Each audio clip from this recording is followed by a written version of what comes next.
welcome to my channel. My name is Martine, and if you are new here, I do videos on Vedic astrology mainly, but also with some tropical insights, and I focus on both relationship and natal astrology.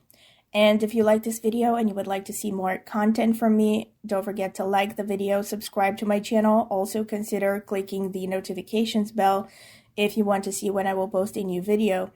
Also, if you are interested in a private reading, I do readings in astrology on a variety of topics ranging from relationship readings to career to transits for 2-3 years, or solar return charts or predictions for 1 year, etc. You are free to email me at the email address that I will leave in the video description, and I can send you a pricing list and reading options and any other details that you might require.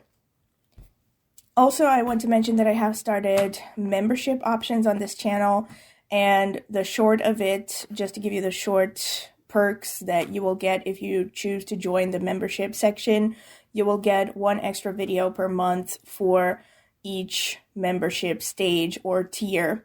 So for the first tier, you will get 1 extra video per month. For the second tier, you will get 2 extra videos per month, so you will have access to level 1 and level 2 videos. And for level 3 or third tier, you will get 3 extra videos per month.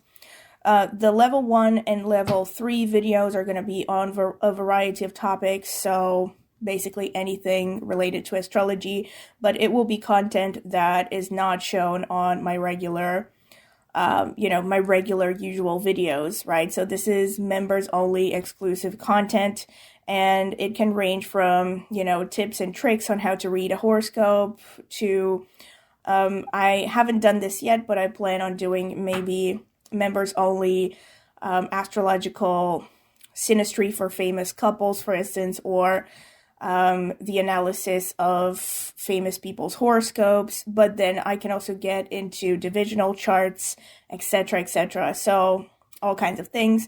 The level 1 or second tier of membership options is especially related to synastry astrology topics, meaning relationship-oriented astrology. So this could be things like how to discover which kind of partner archetype is right for you according to your horoscope, or it could be, again, different characteristics, whether you're going to have a good marriage according to your horoscope or a less than stellar marriage. But you can find more concrete examples in the lists that you will find in the video description, because I have added the playlists where you can already see all the videos that I have posted in each members section. So yeah, you can see what videos you will have access to from the ones that I have already done. But I will continue to post, like I said, 1 extra video per month for each level of membership. And in addition to that, in the members only section, you will have access to members only polls, and you will also have priority when it comes to getting your comments replied to on my channel. And you will also have stickers that basically show up next to your username that show that you are a member, and a couple of exclusive emojis. All right, so that's pretty much all the perks that you can have as a member on my channel. If you're curious, you can check the video description for more details as well, or you can click the join button under any of my videos to also see the prices, because the prices will be shown in your local currency. All right, in addition to the members only section, I also have a tarot channel, and I post there semi-regularly, and I will be linking the tarot channel in the video description as well as in the pinned comment. It's called Martine's Tarot. So if you are curious about tarot, if you're into it, maybe check out my channel, maybe subscribe. I would greatly appreciate it. Thank you very much for listening to this intro. And now I'm going to get straight into today's topic. Hello and welcome to my channel. So this is going to be the predictions for 2025 series.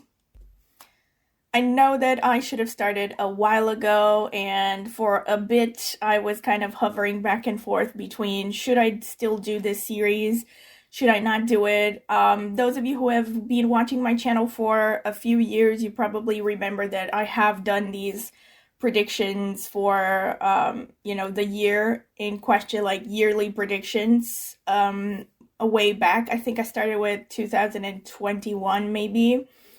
And I don't remember exactly if I did them until 2023 but I definitely didn't do them for 2024 because I did say at that time also I was running late and I didn't really have the time or energy to focus on them, and they are quite time consuming. But this time I said, you know what, F it. I feel like it's time to do the prediction series, and I did do a poll in my community page some weeks ago. I think it was more than a month ago, to be fair, and I asked how many of you would like to see your predictions for 2025, and pretty much an overwhelming majority said that they would be interested in seeing it. So I figured, hey, I'm not that late because 2025 still has at least another 11 months to go, so I figured better late than never. So here it is. I'm going to start with the predictions. As an introduction, I do want to say, again, mostly for those of you who have watched these prediction videos in previous years, you probably remember that generally I like to divide the year into subsections. This year was really complicated to do, so I'm not going to be able to do a chart for each subsection, because if I had to do that based on the planets that I normally look at for general predictions, which are Saturn, Rahu, Ketu, and Jupiter, I would have had to divide the year into like 5 different charts and, compute 5 different charts and arrange them and all that. So I chose to divide the year in just 3 different charts, and then 2 of those 3 charts have subdivisions. But you're going to see what I'm talking about in a more visual way when I get to each subdivision. You will see a chart with the general transits and more details on them. I do want to start talking about, I want to mention, okay, I'm not going to hold a long speech, but I want to mention again, just as in previous years, I have decided to focus on, like I said, Saturn and Rahu, Ketu, and then Jupiter, because these are the more slow-moving planets, so they spend a longer time in one sign. So obviously, it doesn't mean that these are the only transits you're going to be going through in 2025, because all the planets are transiting, right? As you probably know, the sun is going to be spending about 30 days in one sign. That's why everyone knows that they're born in Aries or Gemini or whatever, or, what all of the people who know their zodiac signs know, which is that the sun changes every month, like every roughly 30 days or so. And in addition to the sun, of course, there's the other planets. So each of them are going to be transiting through a sign. But because these are general readings, and of course it would be impossible to look at everything, because even with these readings, you're going to see, I think they're pretty detailed. I'm going to go pretty much in detail with a lot of things. But it would have been even more impossible to take into account all the transits. And then, of course, speaking of the subject of predictions, you also have to look at the dashas and the mahadashas and the antardashas and all the different types of dashas that you're going through, which are basically periods of your life that are ruled by a particular planet or a point like Rahu Ketu based on your time of birth, right? So every person is going through their independent individual dasha or sub-dashas, right? And like I said, there are also multiple types of dashas, but I'm not going to get into that.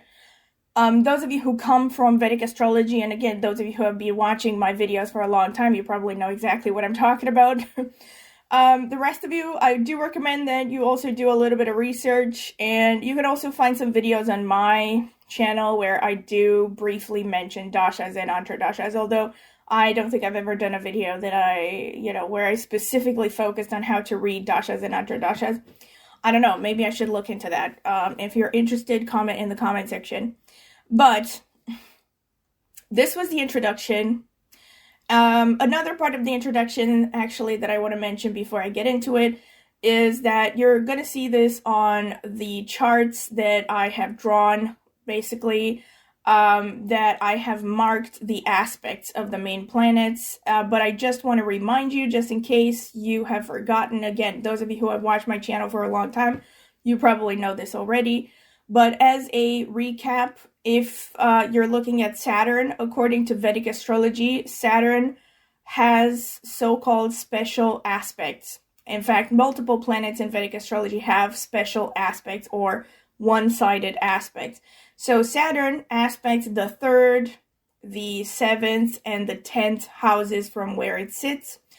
Rahu, Ketu, and Jupiter aspect the 5th, aspect the 7th. Well, the 7th is not relevant because they're always in opposition to one another. So Rahu and Ketu are always opposite. So it's not really relevant to look at the opposition because that's where the other one is placed.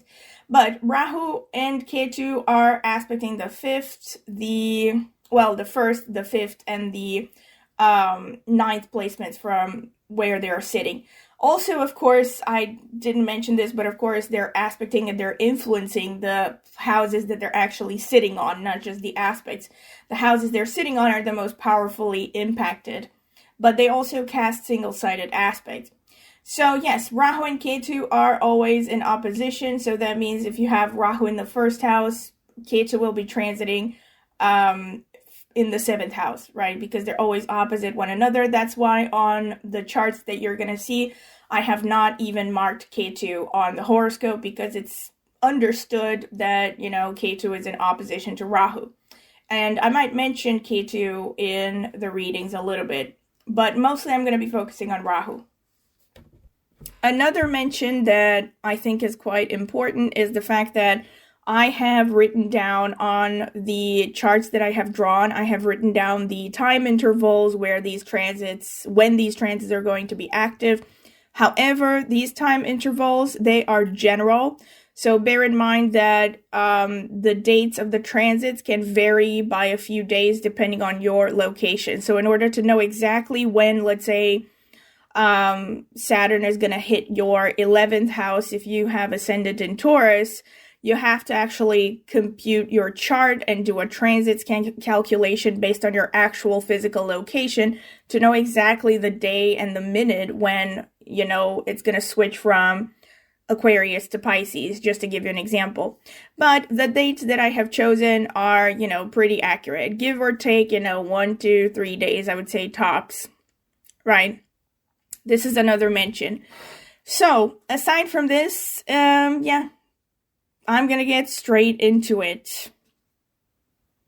Oh, there's one more thing that I wanted to mention, which is that, again, you may remember this from previous years if you have been watching my channel for a long time, that I like to do my predictions in a random order. So what I do is, right now I actually have Astro Dice. Last time I used to just pick notes from like a little urn that I created myself. I would, basically do like a raffle thing where I would pick each sign that I was going to do next in the series. But now I use Astro Dice, and I like to mix it up a little bit just because, I don't feel like it's fair that Aquarius and Pisces are always last and Aries is always first, So, I don't know. That's one aspect. And another aspect is, it's just more fun this way for me to just do them randomly in a random order. And I pick the next sign, by rolling a dice. So, just wanted to mention that in case maybe some of you are wondering why they're all scrambled. All right, that's pretty much what I wanted to mention, and this is the introductory part. There is going to be the same introduction for each of these videos, so if you listen to it once, you can, you should just listen to it once. Oh, yeah, there's one more thing. There's one more thing that I want to mention, and again, I have mentioned this in previous years. You can apply these readings for your ascendant sign or your moon sign. And I'm talking about the ascendant sign and moon sign of the D1 chart, the D1 natal chart, not any of the divisional charts. Okay, I cannot vouch for divisional charts. You can also try to look for, maybe look into it, tell me if you found some kind of weird coincidences with divisional charts, but I would not look into it because divisional charts are something else. All right, a different type of energy. But with respect to, the moon and the ascendant, you can definitely look at these predictions based on your moon and your ascendant sign, and there will be accuracy connected to it. With the moon sign, it's more to do with your internal landscape and your emotions and what makes you happy on a psychological plane. Let's say, what happens on your inner landscape more, not so much like actual physical things that are happening in your surroundings, right? Whereas the ascendant is a lot more about actual life events. So something to bear in mind. All right, that's pretty much it, and I'm going to get straight into the interpretation right now.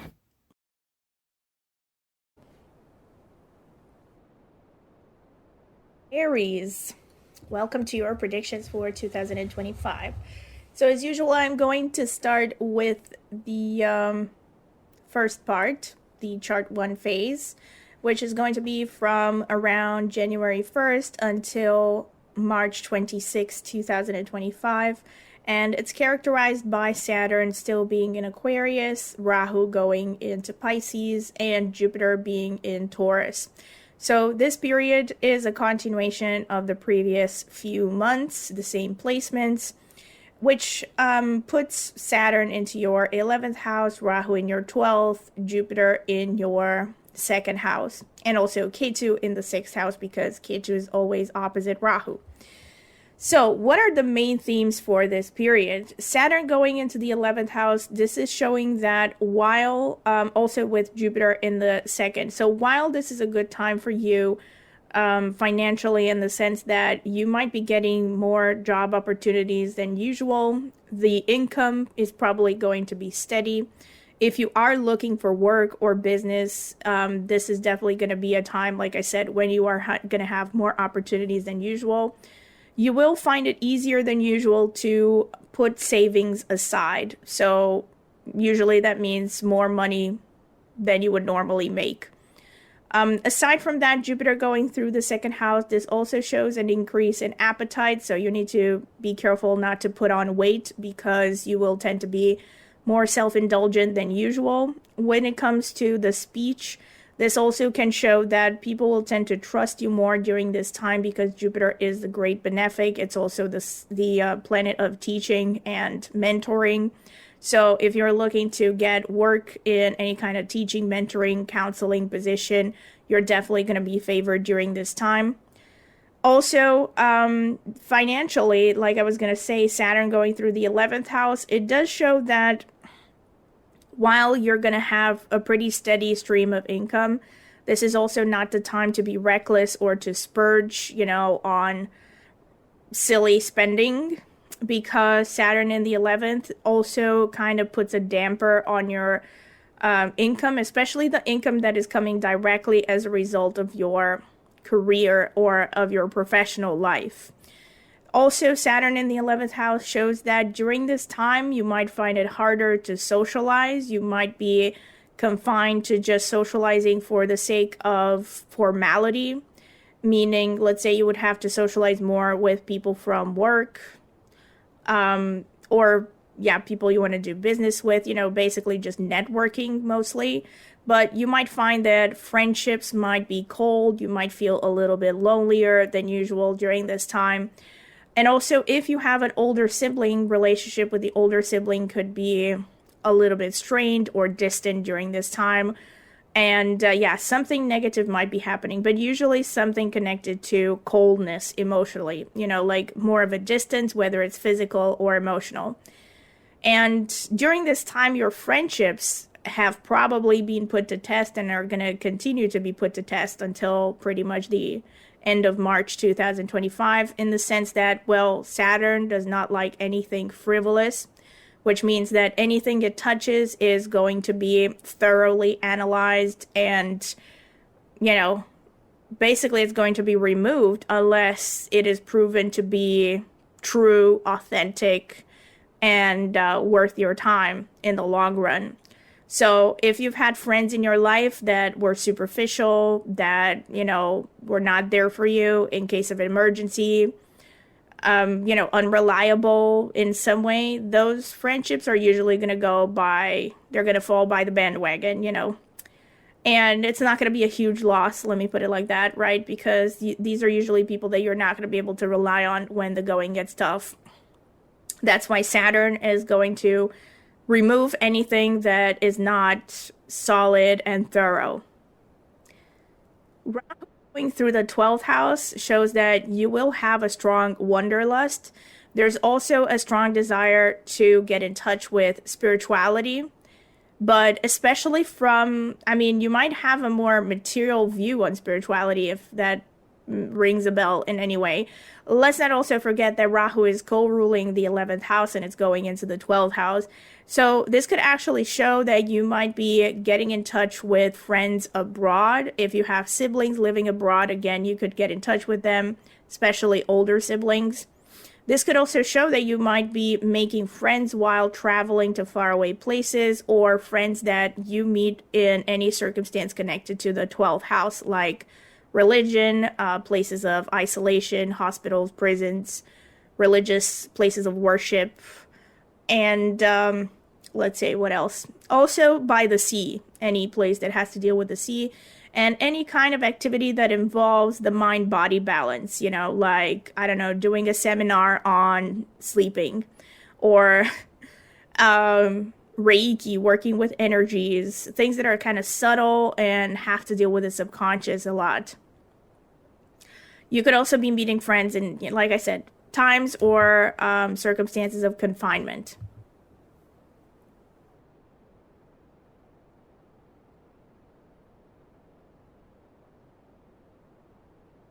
It's through the 6th house, with Jupiter aspecting the 6th house as well.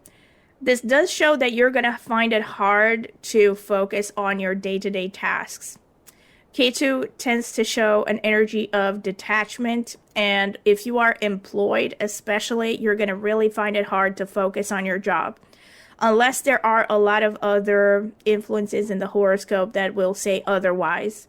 But Ketu going through the 6th will definitely show you a lack of interest towards working, especially being employed, compared to the periods when Ketu was not going through the 6th house, right? Unless you are doing something that you are 100% into, like mind, body, and soul, you're going to find it very hard to focus when it comes to your work. Even though you will have opportunities, because again, Jupiter is aspecting your 10th house, it's also aspecting your 6th house. So there are definitely going to be opportunities for you to get a job, to progress in your career, but Ketu might really make you detach, might really make you just not care about your progress that much when it comes to career or having a job. Unfortunately, Ketu can also have to deal with health, so you have to really take care of your health, because you might neglect issues connected to your health.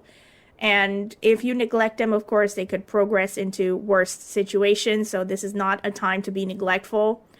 And aside from that, the 6th house is also the house of pets. So again, if you have any issues with your pets, or the pets are going through some health issues, do not neglect these things, because they could progress into worse things.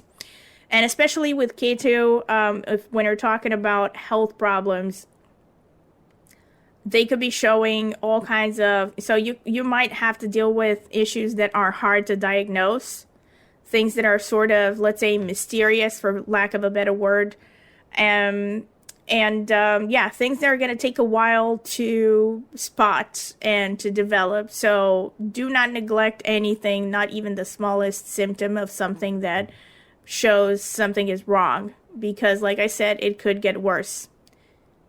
And because especially Ketu shows hidden things, and especially in your case, Ketu is co-ruling the 8th house, which would make it even worse in some ways.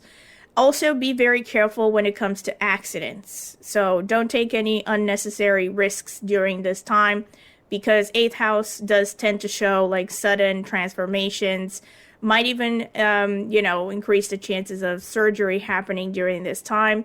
So just for the most part, try to avoid unnecessary risks. Speaking of the 8th house, if you are married, the relationship with the in-laws is going to be mixed during this time, in the sense that you might see some opportunities, some, some favorable interactions with the in-laws, but there might also be a coldness and potential distance there. So see how that resonates. Obviously not going to be for everyone, but especially for those who are married, this might be the case. There might be some issues with the in-laws. Also, there might be opportunities to be helped by the in-laws or by the partner's family of origin when it comes to your career. Being given a recommendation or something, especially by the father. Again, if you have in-laws that are, living far away, this could be the time when you go traveling to meet them, or they could travel to meet you. And this can also show that you might be put in a position where you are managing the finances of foreigners, or managing finances connected to travel.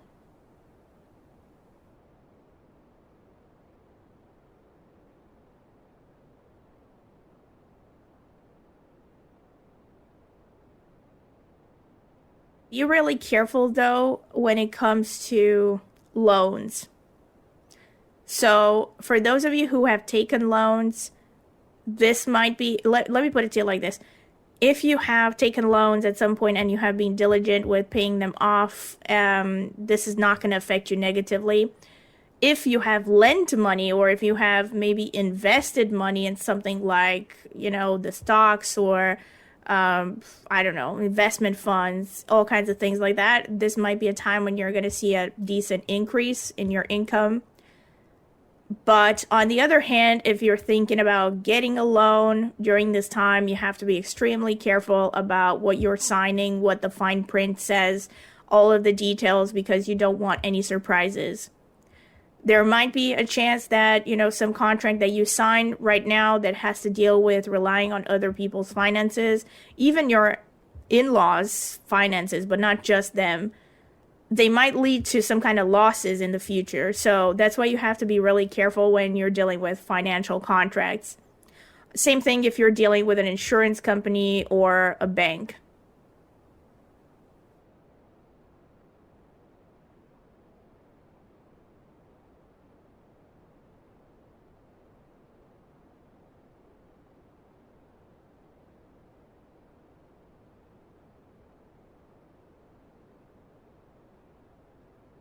Yeah, I'm definitely seeing a repeated theme of potentially getting some help from the in-laws when it comes to your career.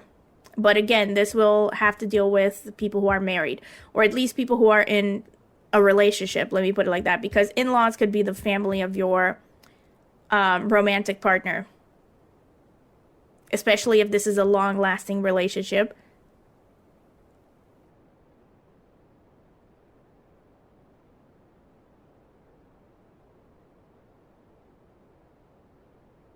Rahu aspecting the water houses, there is an inner restlessness. Also aspecting the fourth house, I'm definitely seeing, this itchiness to travel potentially, kind of, wondering, like I said, wanderlust, itchy feet, however you want to call it. There will be this kind of restlessness where you want to go see new places, maybe switch things around the home even, like maybe redecorate. You're going to have this urge to do something. This is also a good time for you to potentially gain something when it comes to real estate. But in order to see more about this, I think it would be necessary to see the individual horoscope, because a lot could, go either way here.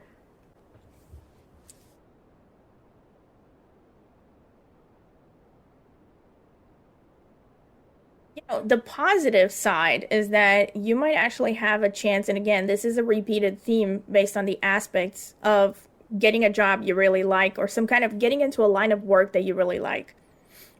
There's also potentially a tendency to get involved in teaching, especially if you are interested in that. So again, it's a repeated theme, or working with children, but also any kind of work that you love to do, that is like a hobby or just a passion project, anything that just makes you feel happy to do it for the sake of doing it.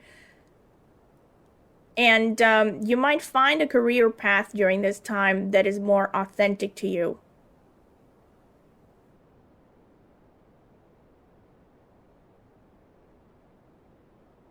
Relationship with your children, if you have them, is going to be stable for the most part, like no huge ups and downs.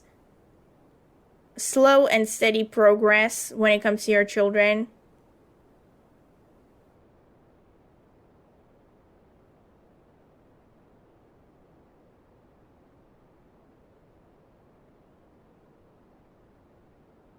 I think you might also be forced, well, forced is maybe not the best word, but you might be somehow encouraged or somehow maybe pressured by circumstance to study something on behalf of professional paths. Like, let's say your job is going to send you to a course or something, people from your job. Or you yourself, you might decide you want to switch careers and you're going to get into some new courses, some educational programs. I'm seeing especially college level and above.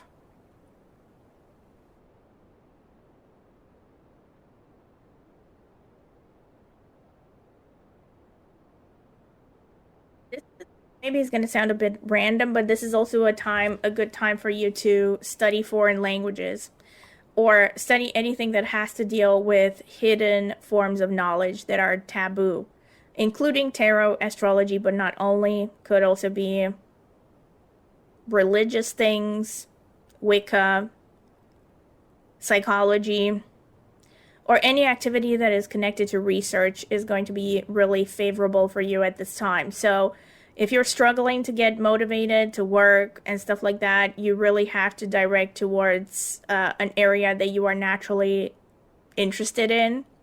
Like I said, especially when it has to deal with research. All right, this is pretty much what I could see for the chart 1 phase. The chart 2 phase continuing. This is from March 26th to about June 8th, 2025. Saturn and Rahu are both going to be in Pisces. Ketu is going to be in Virgo. And Jupiter is going to switch signs during this time. It's first going to be in Taurus until May 13th. And after that, it's going to move into Gemini until about June 8th. So, first of all, the heaviest aspect, right, is Saturn and Rahu going into the 12th house. Now, this is an important transit for you because Saturn is ruling your 10th house. It's also co-ruling your 11th house. And Rahu is also co-ruling the 11th. And let's not forget that both of these planets are malefics. Well, Saturn is a planet, Rahu is a point. Anyway, these are malefic influences, okay? Falling into the 12th house, which is a Dusthana house. It's one of the most negative houses in Vedic astrology, and it's connected especially to losses. Now, again, I don't want to, sow any seed of panic over here, but you do want to be very careful about potentially losing your job during this time, in the sense that this is not the time to be taking any kind of a risk. You have to be on your best behavior, really. This could happen, like worst case scenario, I would say, is that you could lose your job or there could be some kind of losses happening when it comes to either your career or your reputation, but I would say especially the career. In the sense of money, right? Because, like I said, 12th house is the house of losses. So I would not be pushing it during this time. But also I want to I kind of want to repeat actually the same idea from the chart 1 phase, which is that as long as you stick to a profession that you really like or a job you really like, that you find spiritually fulfilling, that makes you feel like you're doing something for the greater good, because 12th house is very humanitarian and so is the 11th, then most likely you're actually going to have a very good experience during this transit. And you might actually see some really good growth. Another thing with the 12th house is you might find yourself having to travel for work, or you might find that it's easier for you to get jobs with foreign companies during this time. Maybe even remote work, because the 12th house is also potential isolation. So remote work kind of falls in that category because you would be at home, potentially by yourself. Just saying. So this is Saturn, Rahu. These are the main themes. And then, of course, Saturn is aspecting the second house. It's also aspecting the ninth house and the sixth house. All right. But the good news, at least in the first phase until around May 13th, is that Taurus is also sitting in the second house, and it's aspecting the 6th and the 10th houses. So it's actually not going to be that bad during this segment because you still have the support of Jupiter. So Jupiter is going to make sure that money is still going to be flowing in. The job, most likely, just be careful, because it might, if you see signs already from this time frame that there's something wrong with the job, or you feel like you're about to get fired, or I don't know, they're starting to let people go left and right, then don't wait until May 13th to start applying for new jobs or start doing something about it. Because after May 13th, it will be even more challenging for you to potentially, get more income. Because Jupiter is going to be moving into Gemini, and it's no longer going to be aspecting your second house, or your 10th house, or your 6th house, which are the money houses and the career houses. And yeah, Saturn also aspecting the 6th. Be careful again with your health. Even though Jupiter technically will also be aspecting it. So again, in the first phase until around May 13th, you're not going to see as many negative impacts. But afterwards, when Jupiter is moving its benefic rays away from the 6th house, you have to be really careful that you don't, again, start to develop some kind of health issues. So definitely don't neglect anything. And also,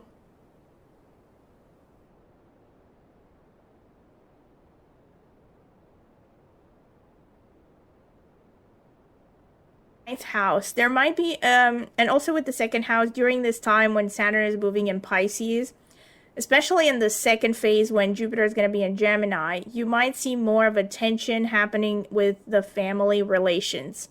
So connections to your family of origin, your parents, your siblings, might be a little bit more strained than usual, especially with the father figure, and the siblings.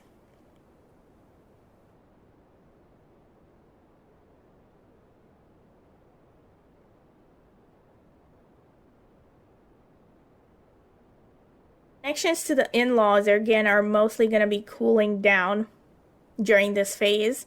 So that's something you need to be careful about as well. Not in the sense that there's anything particularly negative going to happen. It's just, again, connections, relations might be a little bit colder than usual.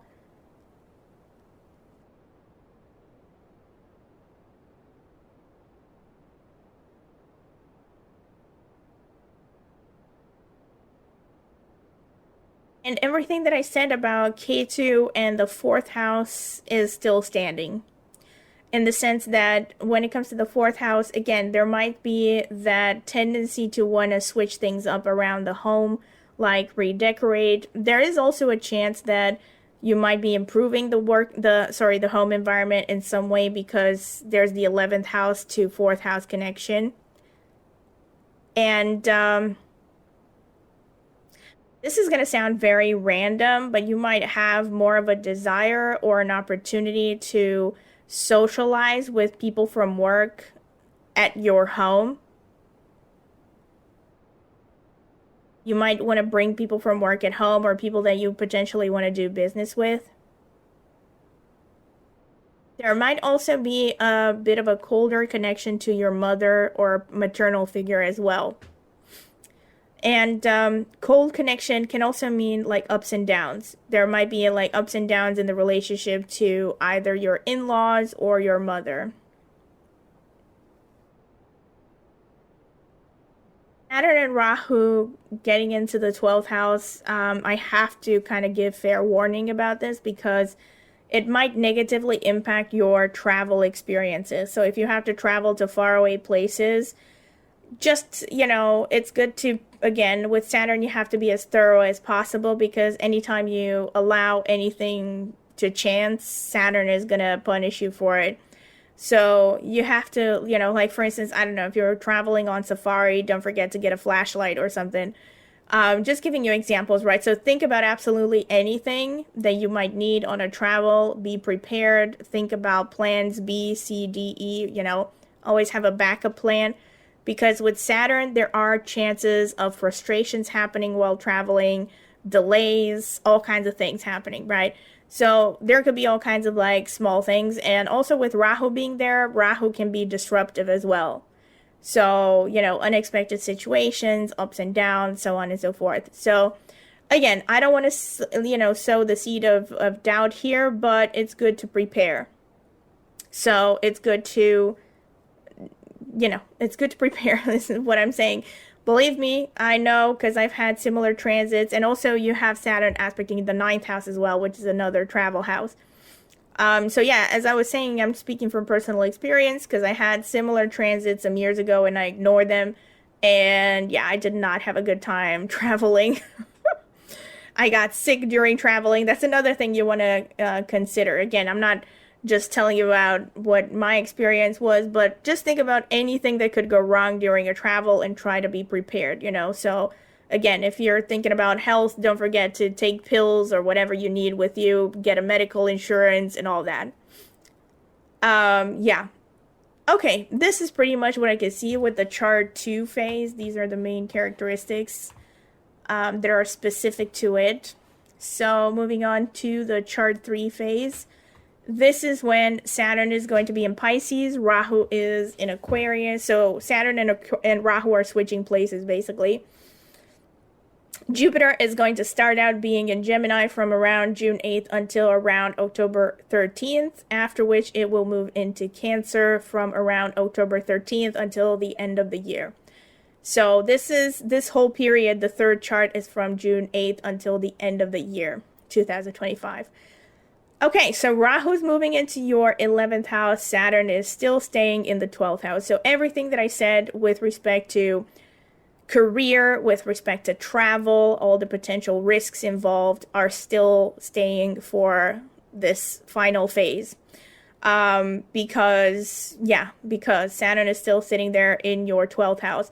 They're going to be more downsized, let's say, or more weakened. All the negative effects of Saturn are going to be weakened once Jupiter moves into Cancer, because once it moves into Cancer, from October 13th until the end of the year, it's going to be aspecting the 4th, the 8th, and the 12th houses where Saturn is sitting. So it's going to sweeten the blow a little bit. So, for instance, if you have to travel and absolutely want to travel or have to travel during 2025, I would definitely be looking into traveling after October 13th. It would be best. Either that or before March the 26th. These would be the best times for travel. Aside from that, with Saturn sitting in the 12th house, again, aspecting the 2nd, and during this time, Jupiter is going to be in Gemini. So emotionally, mentally, there might be a sense of loneliness, of isolation, because Saturn, again, is going through the 12th, it's going to the 12th house, yes, and it's going through Pisces. And this is a very emotionally heavy position. So you might feel a little bit moodier than usual. You might tend to feel down a little bit more than usual. And it's something to watch out for, don't let it bring you down, especially if this is with respect to the moon placement or the Chandra Lagna chart. If you have Saturn there in the 12th house from the moon, yeah. There might be a feeling of isolation, of coldness, of detachment from everyone. Kind of a feeling like, you can't really talk about your problems. So honestly, it is recommended to go to therapy if you feel like that, of course. And also when it comes to the 12th house, this is the house of losses. So like I said, during this time, everything that I said about, potentially having to deal with career problems, this is the time when it's going to be most emphasized, I would say. One of the most emphasized phases, because, yeah, it's sitting there by itself, really. So Jupiter is going to start out being in Gemini, and then it's going to move into Cancer. So once it moves into Cancer, it's not going to be that bad, but you're still going to have to worry potentially about, you still have to be careful, because the Lord of the 10th house transiting through the 12th house, that's definitely showing, something like potential job loss, or could even be loss of reputation, like I said. So a lot would depend on what else is going on in the individual horoscope and what the natal placements of the planets are doing. But yeah, it could be loss of reputation. So I don't know, there could be a scandal at work or something, because 12th house is also about secrets, things that are hidden from view. So yeah, like for instance, there could be some kind of a gossip going on, or conniving coworkers. All kinds of situations could happen.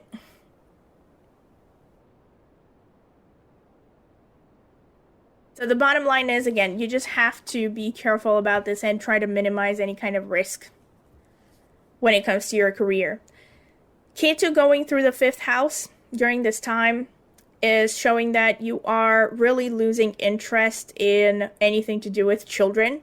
So, for instance, if, I don't know, you've wanted to have kids for a while during this time, it's probably gonna, fall in the background to a large extent. If you already have a child, of course, this might be potentially problematic, because it will show that the child could feel distant from you, or you could feel distant from the child. Like, again, it could just be that you are losing interest, or you feel a need to isolate yourself from taking care of a child. And when it comes to the topic of teaching or studying, you might really lose interest in study during this time, because again, Ketu tends to detach from everything it touches. So Ketu going through Leo and the 5th house, this shows a detachment from flashiness and also the pursuit of knowledge. It might even show a detachment from thinking in general, in the sense that you may want to rely more on your feelings, on your intuition, rather than, being analytical during this time. So it is a good idea to be careful, again, especially when making decisions, that you don't use fuzzy logic. It's also not a good time for any kind of gambling activity, including things like stock brokerage or stuff like that. So any kind of financial investments that involve a huge degree of risk are not to be easily, let me put it to the like this. I'm not trying to say you shouldn't invest, but if you do, you have to do it very carefully. And I would say also look into things that are more conventional, like, what are they called? Investment funds. I don't even know what to call, but stockbroker, and not so much like stocks, but funds that have to deal with many people putting their money together. Let's say like maybe in the bank, like insurance or investments that have to deal with the bank or the state or stuff like that. That's more safe if you're looking into investments. Otherwise, nothing that is a huge risk or a gamble. By the same token, you might find frustration when it comes to education, in the sense that you might incur losses financially because of education. Or there might be some kind of sudden interruption of your education for one reason or another. Either because, again, you might lose interest to the point where you decide you want to quit whatever courses you're in, or it could just be a question of something might happen externally that would pressure you to quit studying.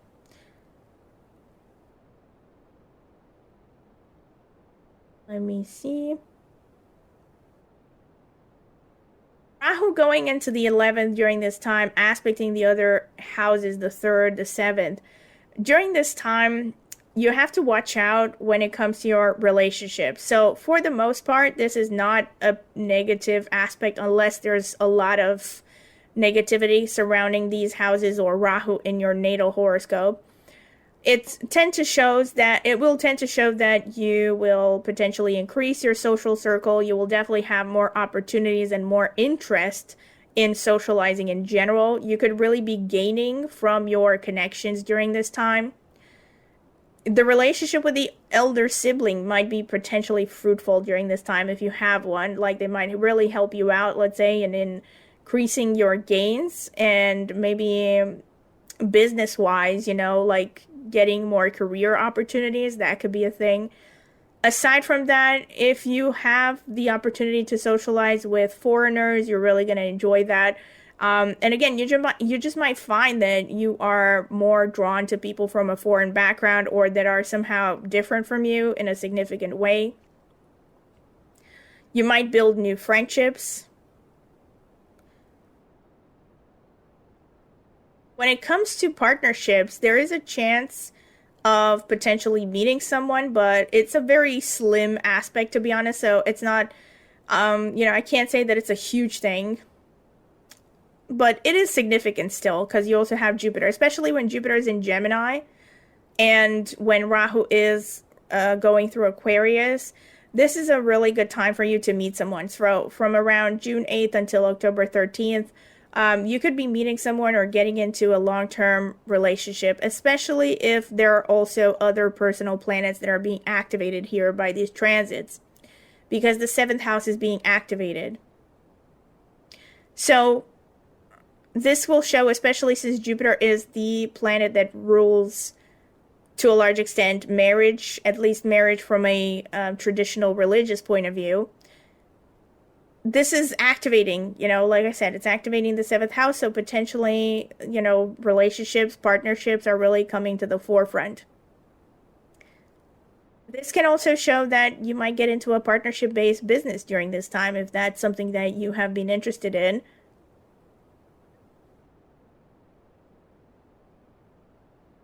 This could also be a time of increased popularity for you if you're dealing with an audience, for instance, or you have to work with people in one-to-one situations, like one-to-one interactions.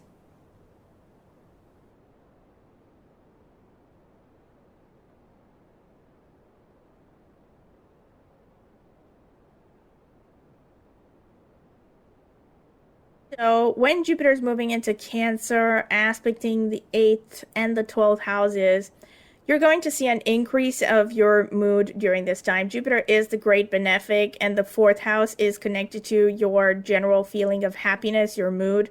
So this is, again, especially true if you look at it from the perspective of the moon placement, meaning the Chandra Lagna. So if you have moon in Aries, this is definitely going to show an increase of your mood, of your overall sense of joy and happiness and contentment.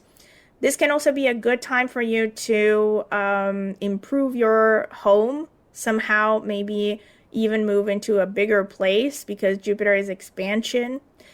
4th house can also have to deal with vehicles. So again, it's a good time to get a new car, for instance, or invest in any kind of new mode of transportation.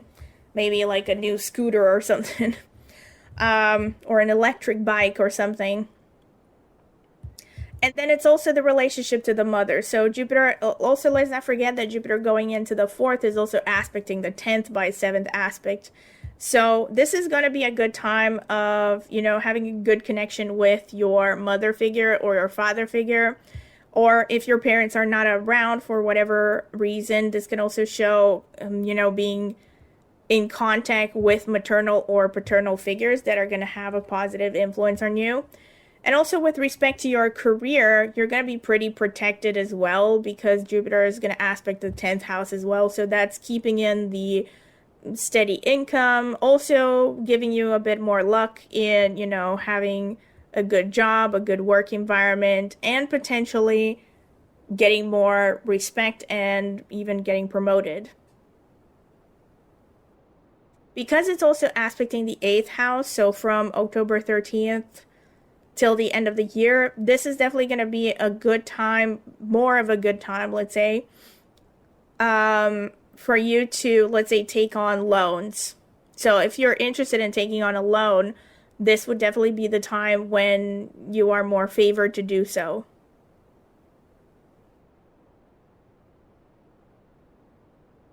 Or dealing with insurance or anything that has to deal with, institutions that manage other people's finances. And also, if you have in-laws during this time, relationship with the in-laws is going to be really positive. Okay, this is pretty much what I see for you in 2025. So I hope you have enjoyed this, Aries, and if you have, don't forget to like the video, subscribe to my channel if you haven't done so already. Click on the notifications bell if you want to see when I will upload a new video. Also, if you want to find out more about the membership sections and the videos that I've already posted in there, you can check out more information in the video description. Also in the first part of this video, which you can check out in the timeline, the timestamps. Aside from that, if you are interested in a private reading, I do consultations on all kinds of topics. You can email me at the email address that I will leave in the video description. And last but not least, if you're interested in tarot, I have a tarot channel as well. I will be linking it in the video description as well. If you're curious about it, go ahead and check it out. Maybe subscribe to that channel. I would greatly appreciate it. Thank you very much for listening, and feel free to come back to this video at any point throughout 2025. Keep me updated with respect to, how things are going to evolve, what resonates, maybe things that have already resonated. Feel free to comment in the comment section. Thank you, and I hope to see you at my next video. Bye.